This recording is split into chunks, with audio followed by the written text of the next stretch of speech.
Strike ने भारत की शक्ति और क्षमता को और ज्यादा मजबूत किया क्या?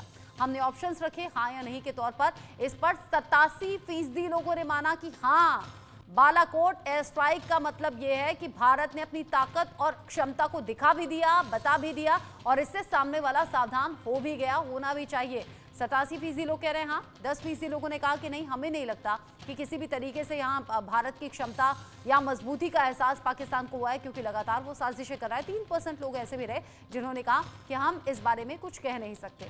ये कुछ ऐसे सवाल जो हमने लोगों के बीच में जाकर पूछे। एक और आखिरी सवाल जो हमने पूछा भविष्य में अगर पाकिस्तान कोई नीच हरकत या आतंकी प्लानिंग करता है तो फिर उसे इसी तरह सबक सिखाया जाना चाहिए क्या? हाँ या नहीं का ऑप्शन हमने लोगों के सामने रखा, क्योंकि पाकिस्तान तो लगातार इस तरह की हरकतें कर रहा है। इस पर 86% लोग कहते रहे कि हाँ, हमें लगता है कि पाकिस्तान को उसी की भाषा में जवाब देना जरूरी है। 9% लोग रहे जिन्होंने कहा कि नहीं, हमें नहीं लगता कि इस तरह से जवाब देना चाहिए, क्योंकि पाकिस्तान कभी सुधर ही नहीं सकता और ये युद्ध के हालात को बढ़ाएगा।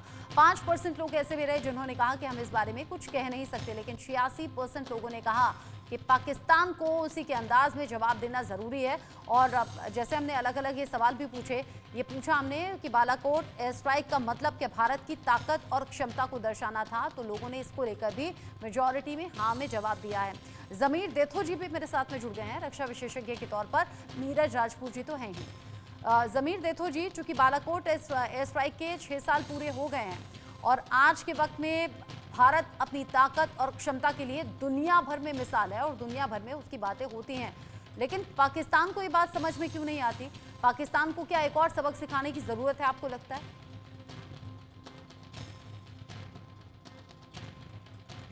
यकीनी तौर पे आज 6 साल मुकम्मल हो गए हैं, जिसको आप बालाकोट एयर स्ट्राइक कहते हैं। और हम लोग ये कहते हैं कि जहां पर आपके 2 विमान गिरे थे, जिसमें एक अभिनंदन भी पाकिस्तान के हिस्से में आ गया था, फिर हमने आपको वापस किया था।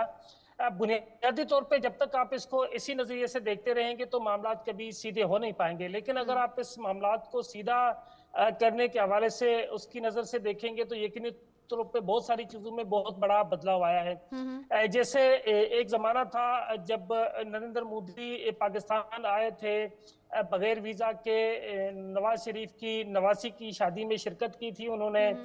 उसके साथ साथ इन्हीं दिनों में एक और खबर आई थी जिसमें कहा गया था कि नरेंद्र मोदी का जहाज पाकिस्तानी हदूद से क्रॉस करते हुए गया था, जिस पर पाकिस्तान की एक मीडिया ने तो बड़ा शोर मचाया था, लेकिन पाकिस्तान के ज्यादातर जो लोग थे उन्होंने इसको अप्रिशिएट किया था कि हिंदुस्तान और पाकिस्तान के दरमियान रिलेशन बेहतर होने चाहिए। और रिलेशन बेहतर करने के लिए जरूरी है कि दोनों देशों के दरमियान जो ताल्लुकात हैं वो मामूल पे आ जाएं, बातचीत का आगाज हो। बुनियादी तौर पर जो एयर स्ट्राइक आपने की थी उसके नतीजे में आपने अपने 2 जहाज गंवा दिए थे।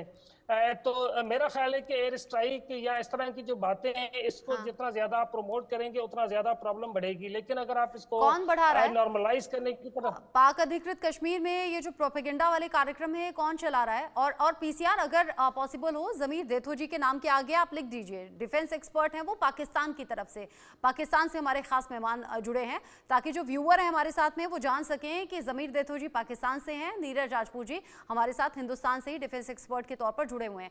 जमीर देथोजी, देखिए, हिंदुस्तान और हिंदुस्तान के जो प्रमुख हैं प्रधानमंत्री नरेंद्र मोदी, वो कई बार कह चुके हैं कि आज का जो युग है वो युद्ध का नहीं है, इसे समझना होगा। लेकिन पाकिस्तान को तो ये बात समझ में नहीं आती ना। देखिए, बालाकोट एयर स्ट्राइक के 6 साल पूरे हो गए। अभी थोड़ी देर पहले खबर सामने आई कि पाकिस्तानी घुसपैठिए ढेर हो गए, एक घुसपैठिया ढेर हुआ, ये सुबह खबर सामने आई थी। अभी दूसरी खबर सामने आई है कि जम्मू कश्मीर में सुंदरबनी इलाके में सेना की गाड़ी को निशाना बनाकर आतंकी फायरिंग हुई है। ये सब हो कहां से रहा है, कहां से आ रहा है? घुसपैठिए तो सीमा पार से ही आ रहे हैं ना। हम दोस्ती का हाथ बढ़ाएंगे, आप पीठ में खंजर घोंप देंगे क्या? नहीं नहीं नहीं नहीं, ऐसा कभी भी नहीं होगा। आप अगर दोस्ती का हाथ बढ़ाएंगे तो हम भी आपकी तरफ दोस्ती का हाथ बढ़ाएंगे। बल्कि क्यों ये दहशतगर्दी फिर फैलाई जा रही है? सीमा पार से क्यों बार बार घुसपैठिए आ रहे हैं? ये देखिए, सीमा पार के हालात से मेरा ख्याल है आपको वाकिफ नहीं है। आप किसी दिन जाएं सीमा पार तो आपको समझ आ जाएगी कि वहाँ के जो मकामी सूरत हाल है वो यकसर मुख्तलिफ है उसके जो कि आपको टीवी स्क्रीन पे देखते हैं। मैंने वहाँ पे कई बार दौरा किया है पाकिस्तान के और हिंदुस्तान के जो कश्मीर के इलाके हैं वहाँ पे, और मैंने आपको ये बता दूं कि मैं पाकिस्तान के और हिंदुस्तान के जो कश्मीर है दोनों के लोगों से मुलाकात कर चुका हूँ। लिहाजा वहाँ के हालात बिल्कुल मुख्तलिफ है। वहाँ पर इस तरह के कई ऐसे संगठन मौजूद हैं जिनकी खास टारगेट में यही है कि हिंदुस्तान और पाकिस्तान के जो हालात हैं वो नॉर्मलाइज ना हो, ताकि उनका जो कारोबार है वो चलता रहे। अच्छा, मैं देखिए मान लेती हूँ आपकी बात में सच्चाई है। आपने कहा कि सीमा पार क्या हालात है मैं नहीं जानती। सीमा पार मतलब पाकिस्तान, आप लोग तो जानते होंगे कि सीमा पर, सीमावर्ती इलाकों में क्या चल रहा है। अगर ऐसे कोई एलिमेंट्स हैं जो काम कर रहे हैं कि भारत पाकिस्तान के रिश्ते खराब हों और लगातार ये कोशिश जारी है, तो क्या पाकिस्तानी फौज आंखें बंद करे हुए है या पाकिस्तान सरकार को नहीं दिख रहा? देखिए, पाकिस्तान सरकार को भी दिख रहा है और पाकिस्तानी फौज उनके खिलाफ कार्रवाई भी कर रही है। एक जमाना था जब नरम गोशा पाया जाता था पाकिस्तान में, खासतौर पे उन लोगों के लिए माजरत जिनको हम मुजाहिदीन कहते थे या जिहादी कहते थे, जो कि इस्लाम के नाम पे जिहाद करते थे। लेकिन आज का जो पाकिस्तान है, इसमें इस्लाम के या किसी भी मजहब के नाम पे किसी भी जिहाद कोई गुंजाइश बची नहीं। प्रॉब्लम ये है कि यहाँ पर दो चीजों को एक साथ जोड़ दिया जाता है। एक वो लोग जो अपने हुकूक के लिए जद्दोजहद करते हैं, अपनी आवाज बुलंद करते हैं। दूसरे वो लोग जो कि उनकी आड़ में दहशतगर्दी की कार्रवाई में मुलविस होते हैं, और उसके बाद वो जब भी पाकिस्तान और हिंदुस्तान के दरमियान सूरत हाल कोई नॉर्मलाइज होने की करीब आती है, तो वो कोई ना कोई ऐसी कार्रवाई करते हैं जिसके नतीजे में दोनों देशों के दरमियान हालात खराब होते हैं। इसमें आप कश्मीर की बात करते हैं, हम बलूचिस्तान की बात करते हैं। जैसे आप एलिगेशन लगाते हैं कि कश्मीर के अंदर जो दहशतगर्दाना कार्रवाई होती है उसमें पाकिस्तान का हाथ है, इसी तरह से हम कहते हैं जो पाकिस्तान का बलूचिस्तान है, वहाँ पे जो हालात हैं, हालात खराब हैं, उसमें हिंदुस्तान की जो एजेंसीज हैं वो उनको फंडिंग कर रही हैं। तो इस तरह के जो प्रॉब्लम या इस तरह के जो एलिगेशन से ये तो चलते रहेंगे। लेकिन प्रॉब्लम ये ना, भारत कहाँ है, दुनिया में क्या नंबर है, हमारी ग्रोथ क्या है, जीडीपी क्या है, ये सब आप जानते हैं, बहुत बेहतर तरीके से जानते हैं। पाकिस्तान कहाँ स्टैंड करता है ये भी आप जानते हैं। भारत अपनी ग्रोथ पर वो ध्यान देगा कि पाकिस्तान में वो इस तरह की साजिशें रचेगा? क्या ये प्रायोरिटी भारत की होनी चाहिए? हाँ, पाकिस्तान के लिए जरूर कहा जाता है कि बड़ा तबका एक ऐसा है जहां रोटी नहीं है, भुखमरी है, महंगाई बहुत ज्यादा है, आतंकी घटनाएं लगातार हो रही हैं, आम लोगों को नुकसान पहुंच रहा है, लेकिन बावजूद इसके प्रायोरिटाइज आप आतंक को ही करते हैं। बारूद के लिए पैसा इकट्ठा होता है, वही जेबें भरी जाती हैं आतंकियों की। आप मेरी बात सुन लें। देखिए, पाकिस्तान के लोग, वो लोग जो खासतौर पे मेरी अगर आप कह रहे हैं कि हिंदुस्तान की तरफ से ऐसी फंडिंग हो गई बलूचिस्तान में, तो क्या कर रही है फिर आपकी एजेंसी?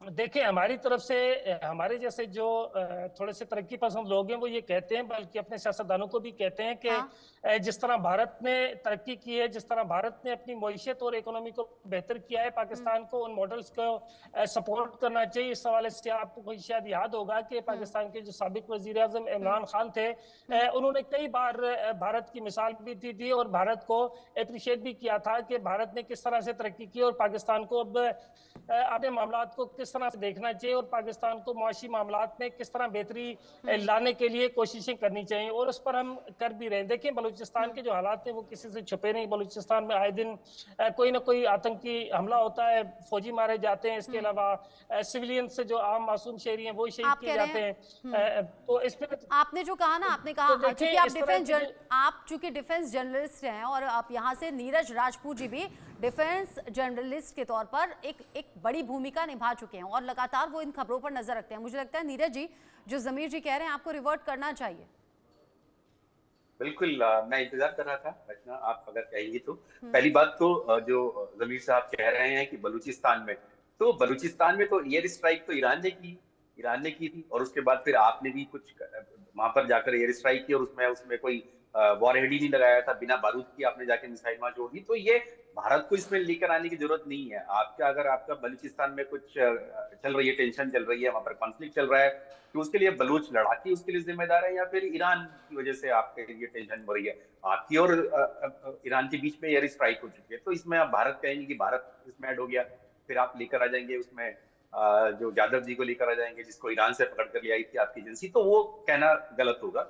हम लोग यहाँ पर आपको यही बताने की कोशिश कर रहे हैं कि आप अगर भारत के साथ संबंध अगर ठीक से रखेंगे तो आप भी ग्रोथ करेंगे। हम तो साफ कह चुके, हम लोग, हमारे प्रधानमंत्री साफ कह चुके हैं। और जहां तक वीजा की बात है, वीजा की जरूरत नहीं पड़ेगी। पाकिस्तान तो पहले भारत का ही हिस्सा था, प्रधानमंत्री मोदी साहब कह चुके हैं, तो हमें वहां पे वीजा लेने की जरूरत नहीं पड़ेगी। अगर आएंगे तो हम लोग तो वहां आते ही अगर, और आपके प्रधानमंत्री ने कहा था, ऐसा तो नहीं है कि उन्होंने जाके वहां पे क्रैश लैंडिंग कर दी। पूछ के कि आपकी शादी है आपके परिवार में, तो हमें आना था, तो उन्होंने कहा आइए। तो एक देश के राष्ट्राध्यक्ष को क्या वीजा की जरूरत पड़ रही है कि वो वीजा लेकर जाएंगे वहां पर? यहाँ पर बात जो चल रही है वो इसलिए चल रही है कि बालाकोट एयर स्ट्राइक की, आपके यहाँ से पुलवामा में अटैक किया या आतंकियों ने किया, साजिश रची, पूरी दुनिया जानती है। आपके यहाँ पे ओसामा बिन लादेन आपके यहाँ पर रहता था, आपके यहाँ पे अभी भी हाफिज सईद आपके यहाँ पर है। मुंबई हमले का 26/11 अटैक का जो तौबर हुसैन राणा है वो भी पाकिस्तान मूल का है, जो अमेरिका से आ रहा है, भारत आ रहा है, वो भी वही का ही है, पाकिस्तान मूल का ही है। हेडली जो था वो भी पाकिस्तान मूल का ही था। तो सारे तो आतंकी आपके ही घर में ही क्यों आके शरण लेते हैं या फलते फूलते हैं। हम तो ये बात कर रहे हैं। और जैश ए मोहम्मद ने जो अटैक किया, पुलवामा में अटैक किया, उसका बदला हमने लिया बालाकोट एयर स्ट्राइक बिल्कुल, का। और कोई भी करेगा ये, कोई भी रिवर्ट करेगा ये, क्योंकि टाइम कम है। अगर आप ज़मीर देथो जी जवाब दे पाए, रेफरेंसेस यहाँ पर गिना दिए हैं नीरज राजपूत जी ने। देखिए नीरज जी को मैं बताना चाहूँगा कि देखें, पाकिस्तान में हाफिज सईद जो है वो इस वक्त जेल में, उसके साथ साथ जितने भी पहले ऐसे लोग जो मजहब के नाम पे कोई एक्टिविटीज करते थे वो सारे के सारे जेल में। पाकिस्तान इस वक्त ऑपरेशंस कर रहा है बगैर किसी गुड और बेड के कौन अच्छा है कौन बुरा है, लेकिन जो भी दहशतगर्दी की कार्रवाइयों में शामिल है उसके खिलाफ का ऑपरेशंस किए जा रहे हैं, उनके खिलाफ शदीद तौर पे कार्रवाइयाँ की जा रही है। मैं ये कह रहा हूँ कि हिंदुस्तान और पाकिस्तान को बिलाकर कहीं ना कहीं तो जाकर एक जगह टेबल पे बैठना होगा और इन मसाइल को हल करना होगा। देखें इस वक्त जो मौजूदा दौर है इसमें आपको पता है कि एटॉमिक और साइंस का दौर है, तो इस वक्त जंग तो पॉसिबल नहीं है, लेकिन जंग के नाम पे जो इस वक्त सूरत हाल खराब है, दोनों मुल्कों के जो अवाम है वो सफर कर रहे हैं, हुक्मरान जो है ना वो अय्याशी करते हैं। तो मैं ये समझता हूँ कि दोनों मुल्कों को एक बार अपनी अवाम के लिए मिल बैठ के बात करनी चाहिए। जहाँ जहाँ पे प्रॉब्लम्स हैं उनको एड्रेस करना चाहिए। ज़मीर देथो जी, सोच अच्छी है आपकी, विचार अच्छे हैं आपके, सोच अच्छी है आपकी। और जब भी पाकिस्तान से कोई जर्नलिस्ट हमारे साथ में जुड़ते हैं बड़ा अच्छा लगता है आपसे बात करते हुए। ऐसा लगता है काश कि दोनों देशों के बीच में रिश्ते नॉर्मल होते, तो यूं ही डिबेट्स में हम पार्टिसिपेट करते, बजाय कि एक दूसरे पर छीटाकशी करने के। विचार आपके बहुत अच्छे हैं, जैसे आप यहाँ डिबेट में ये सब बातें बोल रहे हैं, वो आप अपने मुल्क की डिबेट्स में जब बैठते हैं या वहाँ रिपोर्टिंग करते हैं वहाँ भी बोला कीजिए प्लीज़, ताकि वहाँ के हुक्मरानों तक की बात पहुँचे कि आतंक को पालेंगे तो वही आतंक खुद को खोखला करेगा, जो पाकिस्तान का इस वक्त हाल हो रहा है। बाकी आप इंडिया न्यूज़ के साथ जुड़े, शुक्रिया आपका। ज़मीर देथो जी, नीरज राजपूत जी, आप दोनों का शुक्रिया अपना वक्त इंडिया न्यूज़ के लिए देने के लिए। इसी के साथ आंकड़े हमारे फैसला आपका में अभी के लिए बस इतना ही। छोटा सा ब्रेक यहाँ पर ले रहे हैं, लौटेंगे।